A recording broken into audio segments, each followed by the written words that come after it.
Listen to me. I don't know who this is for, but I need you to feel this. There are seasons in life when God looks at you, yes, you, and he says, let it go. And I know what you're thinking, but God, I've had this thing for years. God, I built my identity around this. God, if I let go, what will I even have left? Let me tell you something. If God is saying let go, it's not punishment, it's preparation. See, some of y'all are holding on to dead weight.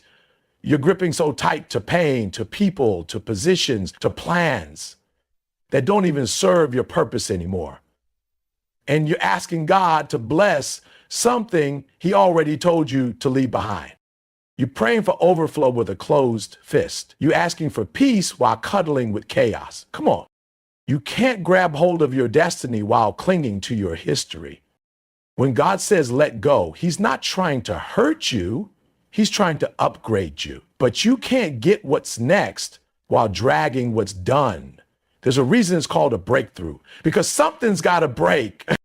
Listen, you ever try to fly with a parachute full of bricks? That's what holding on to the past looks like. God didn't bring you this far to stay stuck. He's trying to launch you, but you too busy arguing with him about things he's already finished. You're asking God, why isn't this working? And he's saying, because I told you to let it go. Let go of that relationship that drains you. Let go of the fear that paralyzes you. Let go of the guilt that haunts you. Let go of trying to fix people who don't want to be fixed. Let go of the version of you that was never meant to survive this next level. Let go and watch God blow your mind. You want peace? Let go. You want purpose? Let go. You want power? Let it go. He said, I know the plans I have for you, not the ones you made, the ones he made, but you'll never see them if you keep walking backward. Let go, not because it's easy. Let go because your future depends on it. It's time to stop asking why. Stop trying to make it make sense. Obedience comes before understanding. Faith doesn't always come with a blueprint. God isn't looking for you to be comfortable. He's calling you to be committed. So when God says, let go, don't flinch. Don't second guess. Don't drag your feet. Walk in faith, move in purpose. Trust him, because what you let go of will never compare to what he's about to release in your life. Let go and level up. When God tells you to let go, it's not punishment, it's preparation. Most of us hear that and we flinch. We assume that when God takes something away, when he tells us to walk away, to release, to surrender, he must be disappointed in us, mad at us, done with us. But that's not it. That's never it. The very act of letting go is an act of divine preparation. It's a setup, not a setback. It's God clearing space for the next level of your life. Think about this. If you're moving into a new house, you don't take everything with you from the old one. You don't pack up broken furniture, moldy clothes, or things you haven't used in years just because you're used to them. You sort, you discard, you let go, because you understand that the new place has new space, new needs, and new energy. What served you in one season doesn't always fit in the next. And yet when it comes to our lives, we want to drag every memory, every mistake, every relationship, every identity, and every habit into every new chapter. And then we wonder why we feel cluttered, stuck, confused. Letting go is preparation. It's God's way of pruning us. It's him saying, I'm getting you ready for growth, but I need to make room. The vine doesn't get stronger until it's pruned. The tree doesn't bear fruit until the dead branches fall off. And the same goes for us. But pruning hurts. Letting go hurts, especially when we've wrapped our identity in what we're being asked to release. Sometimes God tells you to let go of the very thing you thought you needed. The relationship you thought was forever, the job you thought was the dream, the plan you thought was perfect. And it feels like loss. It feels like failure. It feels like punishment. But in reality, it's alignment. It's God saying, I see what you don't. I know what's ahead, and this thing can't go with you. There are times when the things we hold on to are not evil, not sinful, not toxic. They're just expired. They've served their purpose. They were necessary for a time, but now they're done. And because we don't always recognize spiritual expiration dates, God has to come in and say, let it go. Trust me, I'm doing something new. And that's hard for us because comfort becomes an idol. Familiarity becomes a crutch. We would rather stay in a broken system we understand than step into the unknown God is calling us toward. We don't grow in comfort, we grow in challenge, in obedience, in trust. So when God says let go, he's preparing you to grow in a way you couldn't have if you kept holding on. It's not that what you had was bad, it's that it's no longer necessary. You've outgrown it spiritually, emotionally, mentally, and sometimes physically. Preparation is messy. It doesn't always feel holy. It doesn't always feel like a blessing, but it is. Think about the process of a seed. It's buried, covered in dirt, left in the dark. It looks like death, but it's growth, it's transformation. And that seed has to break open before anything comes out of it. That breaking, that surrender, that letting go, that's what God does with us. He allows us to be broken, not because he wants us destroyed, but because he knows what's on the other side of the breaking. You can't prepare for the next level while staying attached to last season's comfort zone. God has greater for you, but he needs your hands empty. He needs your spirit willing. He needs your mindset to shift. And that only happens when you're willing to let go, not just physically, but mentally, emotionally, spiritually. Sometimes you let go of something externally, but you're still holding on to it in your heart. You're still replaying the past. You're still checking their page. You're still wondering, what if? And God is saying, I'm not just asking for your actions, I'm asking for your alignment. Preparation means trust. It means obeying even when you don't understand, even when there's no closure, even when it hurts. It means recognizing that God's character is good, even when his command is hard. It means knowing that if he's telling you to release something, it's only because he has something better that you can't carry and carry this too. You've got to choose. You've got to release. You've got to trust. Sometimes you're not losing, it's just God removing, and there's a difference. Loss is random, loss is empty, but removal is intentional. Removal is strategic. Removal is God acting as a divine gardener, clearing out the weeds, cutting away the unnecessary, preparing the soil for something greater. And even when you don't understand the pruning, you've got to trust the purpose. Even when you don't see the full plan, you've got to stay planted in faith. Don't mistake silence for absence. Just because you don't see the next thing doesn't mean God doesn't have one. Just because you feel pain doesn't mean he's forgotten you. The waiting season isn't punishment either. It's part of the preparation. Sometimes the let go is followed by a pause, that in between, that hallway between doors. And in that space, God is still working. He's building in you the character, the clarity, and the capacity to handle what's coming next. You can't pour new wine into old wineskins. You can't move into a new blessing with an old mindset. That's why letting go is preparation. It's about transformation, about renewal, about aligning your life with your purpose, not just your preferences. God doesn't call you to comfort, he calls you to calling. And the calling always costs something. It costs control. It costs certainty.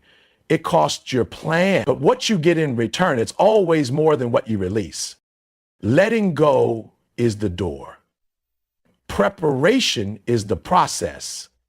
And what's on the other side is everything you've prayed for. But first, you've got to be willing to drop what's in your hand. You can't receive with a closed fist. That's the truth.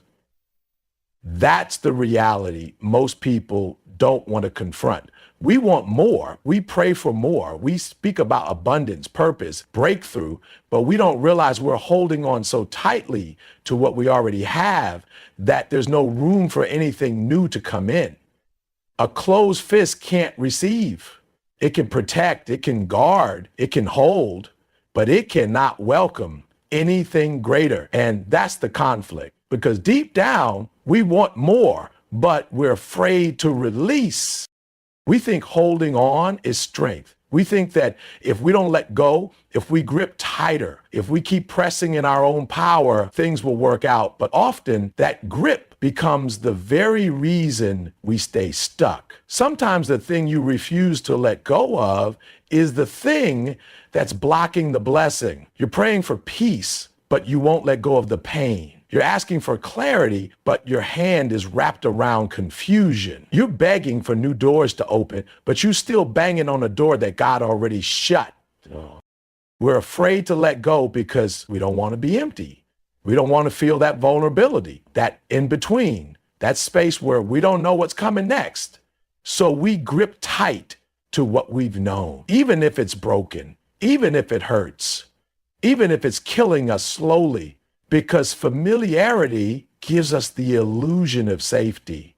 But safety isn't the same as purpose. You can be safe and still miss your calling. You can be comfortable and still be completely off track. And God, in his love, will push us. He will press us. He will whisper to us again and again, let go, open your hand. I've got more.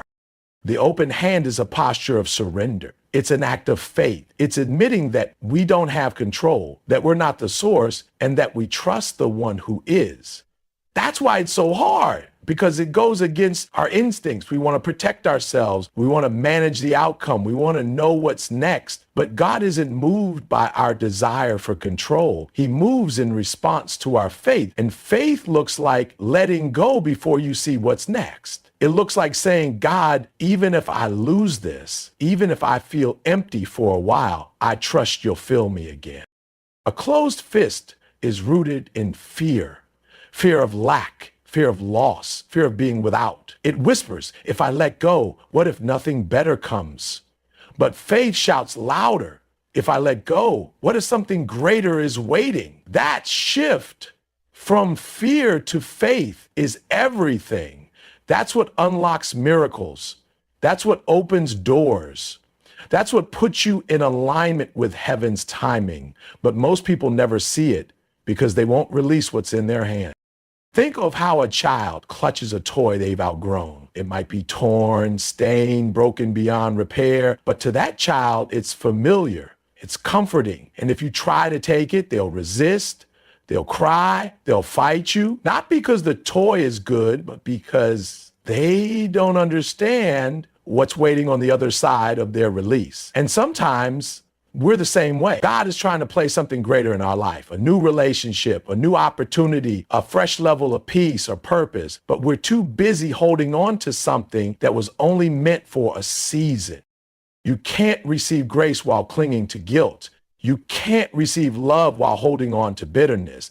You can't receive a future while still living in the past. Your hands have to be open. Your heart has to be surrendered. There's no other way. Closed fists hold what was. Open hands welcome what will be. And the shift doesn't happen outside of you. It starts inside. You have to believe that what God has is greater than what you're releasing. You have to trust that your story isn't over, that your best days weren't behind you, that he's not finished with you yet.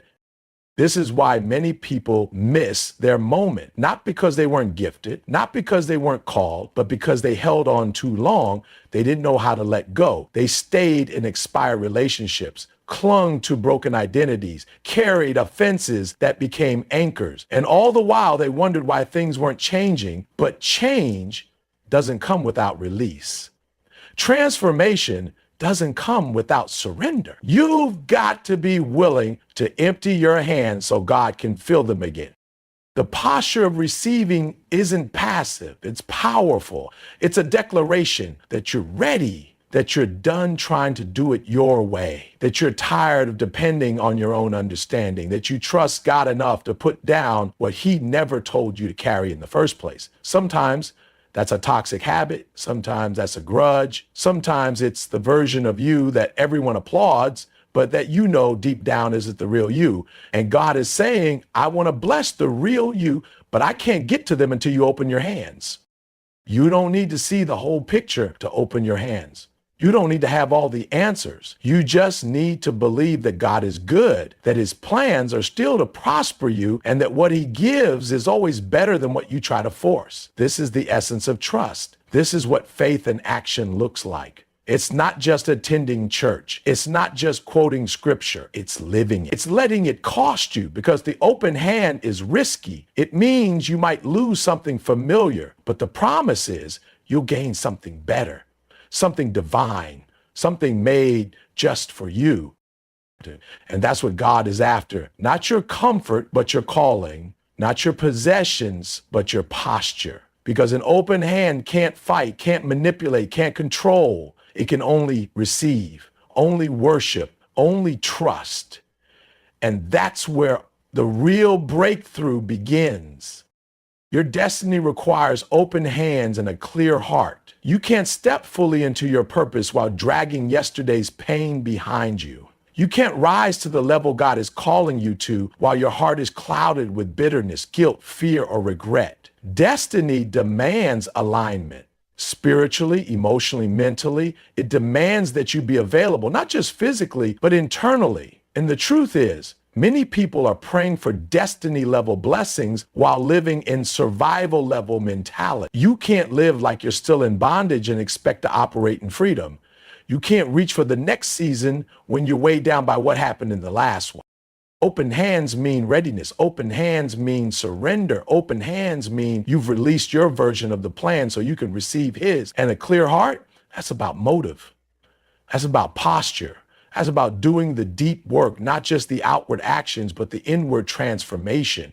There are people who look successful on the surface, who have the image, the accolades, the influence, but they're not living in destiny. They're not walking in purpose because their hands are full of ego and their heart is tangled in shame. And God is still waiting on them to make space for him.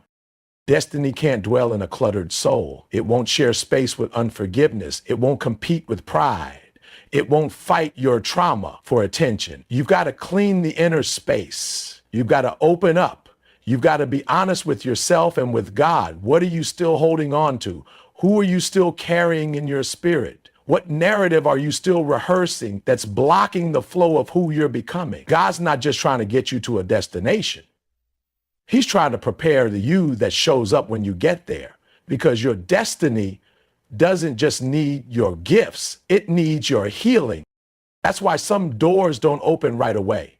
That's why some opportunities are delayed, not because you're not ready on paper, but because your heart still needs cleansing. Your hands still need freeing. You're still walking into rooms with unhealed wounds and expecting elevation without transformation. But destiny is weighty. It's not something you just step into casually. It requires wholeness. It requires awareness. It requires you to be rooted and grounded, not just in skill, but in spirit. You can be talented and still unprepared. You can be anointed and still undisciplined. You can be called and still not be ready to carry what God wants to place in your life. And that's where the open hands and the clear heart come in. God's not just looking for vessels. He's looking for available, surrendered vessels, people who aren't just chasing titles or applause or status, but who are saying, God, clean me from the inside out. Make me usable, make me trustworthy with what you want to give. It's hard to talk about destiny without talking about alignment, because alignment is what determines access. You can't access your next if you're out of position. And alignment isn't just about being in the right place. It's about being the right person in that place. You could walk into the right opportunity and still fumble it if your character hasn't caught up with your calling. Destiny requires more than preparation. It requires purification. It requires God to shape, mold, prune, refine, and yes, sometimes even break the parts of you that would sabotage the very thing you're praying for. A clear heart doesn't come without intentionality. You've got to be willing to sit with yourself. to unpack what you've been carrying, to forgive people who never said sorry, to release expectations that were never yours to begin with, to stop comparing your journey to everyone else's highlight reel, because destiny is personal, is specific, is tailor-made. And if your heart is clouded, you'll miss the instructions, you'll misread the season, you'll reject the very thing that's meant to bless you because you can't see it clearly through the lens of past pain. Clarity of heart gives you discernment. It helps you know what to say yes to and what to walk away from. It helps you stay focused when distractions come dressed like opportunities. It helps you hear God's voice above the noise of your doubts. Because trust this, when you step into destiny, opposition will rise. There will be critics. There will be delays. There will be moments where you question everything. And in those moments, it won't be your gift that keeps you grounded. It will be your heart, your integrity, your inner stillness, your relationship with God that was built in the quiet places when no one was watching. You have to make room for destiny. And that means clearing out anything that doesn't align with where you're going. That means pruning relationships. That means changing your habits. That means detoxing your mindset. You can't think like a victim and lead like a visionary. You can't speak death and expect to produce life. You can't be bitter and fruitful at the same time. Your destiny requires a level of internal discipline that the world won't always understand. But you're not doing it for the world. You're doing it because you refuse to live beneath what God created you for. Open hands are willing hands. They say, God, whatever you want to place here, do it. Whatever you want to take away, take it. And that kind of surrender is scary because it means releasing control. It means letting go of your own timeline, your own expectations, your own understanding of how things should happen. But that's where the miracles begin. That's where the supernatural flows. That's where peace lives, not in the knowing, but in the trusting, not in the certainty, but in the surrender. Some of the things that have been delayed in your life aren't because God is withholding them. They're because he's waiting on you to clear the path. He's waiting on you to empty your hands, to detox your heart, to get in position, not just physically, but spiritually, because he doesn't want to give you something you'll mishandle. He doesn't want to bless you with something your brokenness will destroy. He loves you too much to give you a platform that your character can't sustain. So he waits, he invites, he whispers, come up higher. Let me cleanse you. Let me prepare you for what you ask for. When you truly understand destiny, you realize it's not about being seen, it's about being sent. It's not about being loud, it's about being led. It's not about popularity, it's about power. And that power only flows through purity, not perfection, but purity, a pure heart, open hands, willing spirit, teachable posture. That's the gateway to walking in the fullness of what you were created for. Obedience comes before understanding. That's the part we don't like. We want clarity before commitment. We want the blueprint before we take the first step. We want the full picture before we say yes. But that's not how God works. That's not how faith operates. In the kingdom, obedience is the key that unlocks revelation. You don't get to understand everything and then obey. You obey first, and then the understanding follows. That's why it's called faith. That's why it's called trust. Because it demands action even when the outcome isn't guaranteed. We live in a culture that worships logic, that needs everything to make sense, that wants the pros and cons, the 5-year plan, the data, the evidence. But God often moves in ways that don't make sense to our natural minds. He'll tell you to walk away from something that looks stable.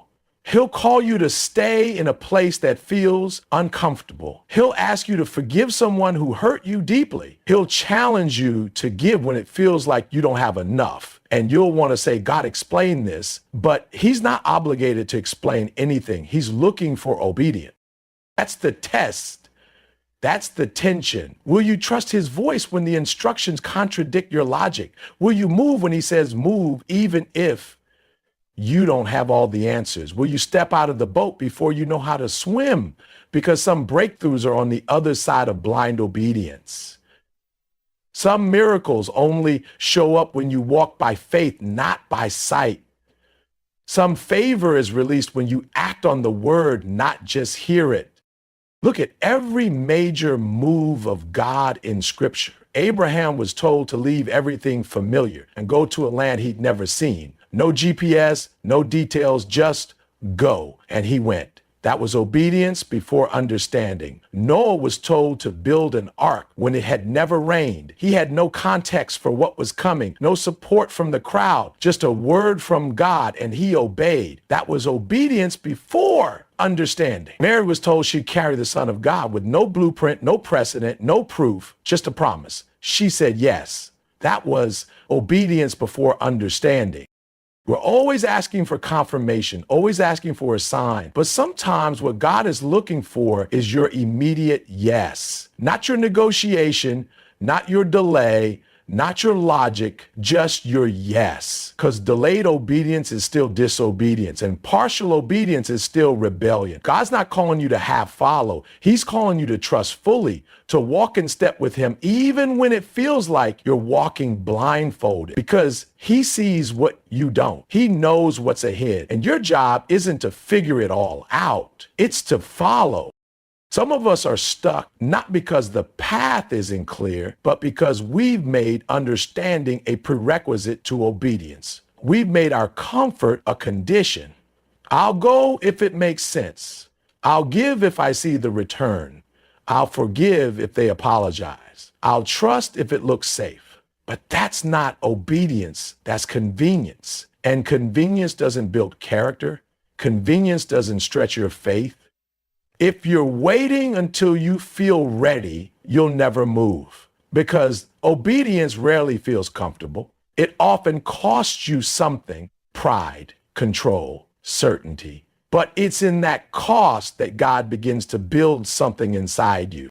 Obedience trains your spirit. It disciplines your desires. It breaks the cycle of self-dependence and forces you to lean on God. It humbles you. Because to obey without understanding means admitting that you're not the source of your own strength. It means placing your trust in something bigger than your emotions, deeper than your reasoning, stronger than your fear. That's where real transformation happens, not in the place of knowing, but in the place of trusting. Sometimes God will keep the details hidden on purpose, not to confuse you, but to keep you close. Because if you had all the answers, you wouldn't need him. If you could see everything ahead, you'd stop praying, you'd stop leaning, you'd stop listening. And God is not interested in raising independent followers. He's raising surrendered ones. People who walk by the sound of his voice, not just the sight of their surroundings. It's not about having all the information. It's about having the right posture, a posture that says, God, even if I don't understand it, I'll still obey. Even if it stretches me, even if it scares me, even if it costs me, I'll follow. That posture is what moves heaven. That's what opens doors no man can shut. That's what puts you in the center of God's will, even if everything around you feels chaotic, because obedience anchors you, it aligns you, it positions you for overflow. There are blessings on the other side of your obedience that you can't even imagine. Things you've been praying for, fasting for, dreaming about, locked behind a single act of faith. But too many people abort the mission because the instructions feel uncomfortable, because the path doesn't look like what they pictured. But God never promised it would look like your plan. He promised it would lead to his purpose. And purpose always starts with a step, one decision, one yes. Obedience sharpens your ear to God's voice. The more you follow, the clearer his direction becomes. The more you trust, the stronger your discernment grows. It's not about having perfect understanding. It's about building consistent obedience. That consistency is what shapes you into the person who can carry the weight of your calling, because God is not just trying to get you to the promise. He's trying to make sure you're prepared to handle it when you arrive. There's a level of growth, a level of maturity that only comes through obedience, not through books, not through podcasts, through doing, through walking it out, through obeying when it's inconvenient, through trusting when it hurts, through saying yes when everything in you wants to say no. That's where the power is. That's where the stretching happens. That's where your capacity increases. You don't need to have it all figured out to start. You just need to move when God says move. You just need to follow the instructions, even if it looks foolish, even if it makes no sense to the people around you, because sometimes what looks like foolishness in the natural is faith in the spiritual. And God will use the foolish things to confound the wise. He'll use your simple yes to birth something supernatural, something you could never orchestrate on your own. So when God speaks, respond. When he prompts, act. When he nudges, lean in, because the understanding you're searching for is often waiting on the other side of your obedience. Letting go doesn't mean giving up. That's where people get it twisted. They think if they release something, if they walk away from something, if they stop forcing something, that they're quitting, that they're weak, that they're surrendering to failure. But letting go is not about weakness. It's about wisdom. It's about recognizing that you can't carry everything, you can't fix everything, and you can't control outcomes that were never yours to control in the first place. There is power in letting go. There is maturity in choosing peace over pride. There is strength in knowing when a thing has served its purpose. Sometimes the bravest thing you can do is release something you once prayed for. Not because it was bad, not because it wasn't right for that season, but because that season is over, because growth has taken place, because what was once a blessing has now become a burden. And if you're honest, deep down, you can feel it. You feel the tension, you feel the heaviness, you feel the drain. And yet, you stay because you don't want to look like you failed. You stay because people are watching. You stay because your identity has become tied to that thing. But staying in something God is no longer in doesn't prove your loyalty. It proves your fear. Fear of the unknown, fear of the in-between, fear of what people will say, fear of starting over. But if God is calling you to let go, it's not because he's punishing you, it's because he's preparing you for something better, something deeper, something more aligned with where you're going. But as long as you keep holding on to what was, you'll never fully step into what is. Your hands are full, your heart is divided, your energy is drained. And you wonder why the doors aren't opening, why the favor isn't flowing, why you feel stuck. It's because you haven't released what he told you to let go of.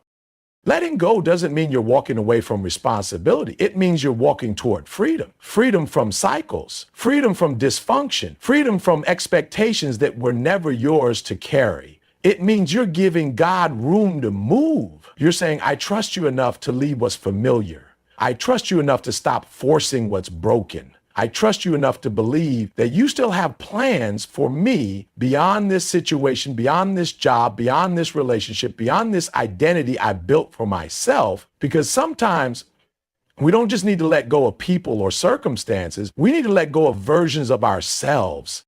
The version of you that stayed quiet to keep the peace. The version of you that shrank to make others comfortable. The version of you that based your worth on productivity or validation or applause. That version helped you survive. But survival isn't the goal anymore.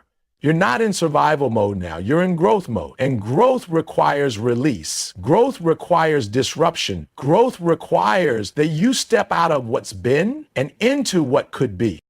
But the enemy wants you stuck. He wants you stuck in fear, stuck in guilt, stuck in regret. He'll whisper, if you let go, you'll regret it. If you walk away, you'll lose everything. If you release this, you'll have nothing left. And that lie will keep you bound. That lie will keep you settling. That lie will keep you clinging to things that are slowly draining the life out of you. But God's voice doesn't sound like fear. God's voice brings peace. It may be challenging. It may stretch you, but it won't torment you. That's how you know the difference. If the idea of letting go is breaking you down instead of building you up, check the source of that voice.